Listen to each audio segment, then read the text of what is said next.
Pozdravljeni vsi dijaki, vsi profesori in vsi ostali uslužbenci naše gimnazije Celje Center. Pozdravljam vas v novem tednu, ki bo za nas poln novosti in novih izzivov. Vstopamo v novo, drugo ocenjevalno obdobje po uspešno končanem prvo ocenjevalnem obdobju.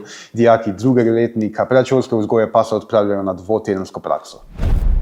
Eno drugih novosti v tem tednu pa je nova GCC spletna stran, ki je zaživela čez vikend. Najdete jo na istem elektronskem naslovu kot staro pa lahko najdete pod arhiv GCC. Vljudno vabljeni k ogledu nove spletne strani, če pa najdete kakšne vsebine, ki jih pogrešate ali kakšne nekorektnosti, pa to prosim sporočite v upravo. Novice tega tedna so bile malo krajše, ampak nekatere stvari v življenju so lepe prav zato, ker so kratke. Imejte čim krajši delovni teden in čim lepši teden in hvala, ker ste gledali GCC novice.